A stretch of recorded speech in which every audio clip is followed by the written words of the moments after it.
Los crímenes siempre han sido considerados como una fuente de misterio e intriga, pero hay algunos que superan toda lógica y racionalidad y entran en el reino de lo extraño.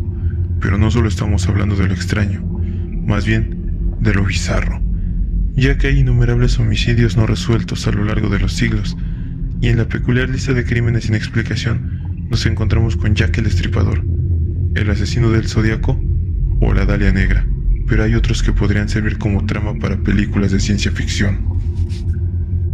Uno de esos casos fue revelado en 2014, cuando las pruebas de ADN determinaron que el sospechoso aparentemente murió semanas antes de la presunta víctima.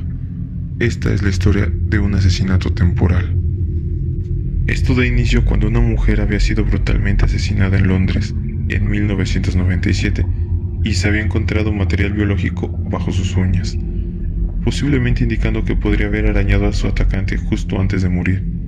Es así como se analizó una muestra del material y se comparó los resultados con la base de datos del National DNA, y rápidamente se obtuvo una coincidencia positiva. El problema fue que se identificó una mujer que había sido asesinada 3 semanas antes de la muerte de su presunta víctima. Los asesinatos ocurrieron en diferentes áreas de la capital y fueron investigados por equipos de detectives independientes. Sin conexión alguna entre las dos mujeres y ninguna evidencia más, lo primero que pensaron los investigadores fue que lo más probable era que las muestras se habían mezclado o contaminado en el único lugar obvio en el que habían estado juntas. Fue entonces cuando el oficial superior de investigación presentó una queja formal al equipo forense. En esos momentos, el Dr. Michael Silverman, actual presidente de las enfermedades infecciosas de la Escuela de Medicina y Odontología Schulich de la Western University en Canadá, era el gerente del servicio de ciencias forenses, por lo que era su responsabilidad investigar si se había cometido un error en el laboratorio. Pero lo primero que pensó fue que tal vez el recorte de la uña de la segunda víctima se había etiquetado incorrectamente, y en realidad se trataba de la primera víctima. Tan pronto como comenzó a revisar las muestras, comprobó que este no era el caso. La víctima se había pintado sus uñas con un distintivo patrón, y los cortes que se habían tomado tenían exactamente el mismo patrón. No había duda de que eran los correctos. Luego revisó los registros del laboratorio para ver si las muestras se habían mezclado accidentalmente. Esto también resultó ser erróneo, ya que los dos conjuntos de muestra nunca habían salido del laboratorio al mismo tiempo. En cualquier caso, habían transcurrido varias semanas entre el análisis de la primera y segunda muestra, además de que diferentes forenses habían participado. Decidió encontrar una explicación al misterio. El Dr. Silverman investigó más exhaustivamente cómo se habían recogido las uñas y descubrió que ambos cuerpos se habían sometido a una autopsia en el mismo depósito de cadáveres, aunque había sido trasladado con varias semanas de diferencia. Fue entonces, mientras estaba examinando los registros mortuorios, encontró una posible respuesta. Al parecer, el cuerpo de la primera víctima de asesinato había sido mantenido en el congelador durante varias semanas. Eso mientras la policía llevaba a cabo su investigación inicial. Se había retirado del congelador para permitir que el patólogo tomara recortes de uñas adicionales el día antes de que el cuerpo de la segunda víctima de asesinato hubiera llegado al depósito de cadáveres. Al día siguiente, el mismo par de tijeras se había utilizado para cortar las uñas de la segunda víctima de asesinato. Aunque las tijeras se habían limpiado entre usos, podría haberse dado el caso de que el material genético suficiente hubiera sobrevivido al proceso de limpieza para transferirse a las uñas de la segunda víctima y luego producir un perfil de ADN en el análisis posterior.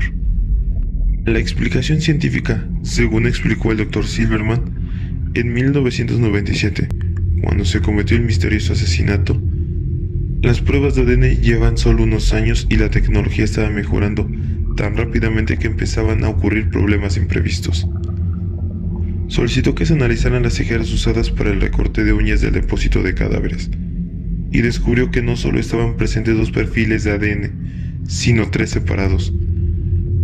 Otro examen reveló contaminación por ADN en varios otros instrumentos mortuorios. Por ejemplo, en los bisturí para autopsia habían rastros de ADN de varias personas diferentes en ellos. pero como nunca se tomaron muestras de ADN de las incisiones, la contaminación cruzada no fue detectada. El Dr. Silverman envió inmediatamente un comunicado urgente a todos los médicos forenses, mortuorios y patólogos forenses en el país, destacando el problema y sugiriendo que en el futuro todos los recortes de uñas debían tomarse con tijeras desechables y que además se debían incluir como evidencia para confirmar que solo se habían usado una vez, en un sistema que sigue vigente hasta el día de hoy. El gerente del Servicio de Ciencias Forenses también puso otro ejemplo ocurrido en Alemania en 2007. Se encontraron rastros de ADN pertenecientes a una mujer desconocida en el lugar de asesinato de un oficial de policía. Cuando se revisó la base de datos alemana, se descubrió que había ADN idéntica en la escena de otros 5 asesinatos en Alemania y Francia, junto con varios robos. En total, se halló el ADN de la mujer en 40 escenas de crimen separadas. Las autoridades alemanas pasaron 2 años y miles de horas buscando al culpable, solo para descubrir que el ADN había estado presente en los hisopos que los investigadores de la escena del crimen habían estado usando para recoger las muestras. Las toallitas habían sido contaminadas accidentalmente por una mujer que trabajaba en la fábrica que las producía. El Dr. Silverman destacó que durante años el ADN ha sido visto como el arma definitiva para combatir el crimen con convicciones exitosas, que surgen de rastros cada vez más pequeños, pero en muchos aspectos el análisis del ADN se ha convertido en víctima de su propio éxito. Pero está claro que la explicación del Dr. Silverman no convenció a todo el mundo, y son muchos los que creen que este caso es una evidencia de la existencia de los viajeros del tiempo.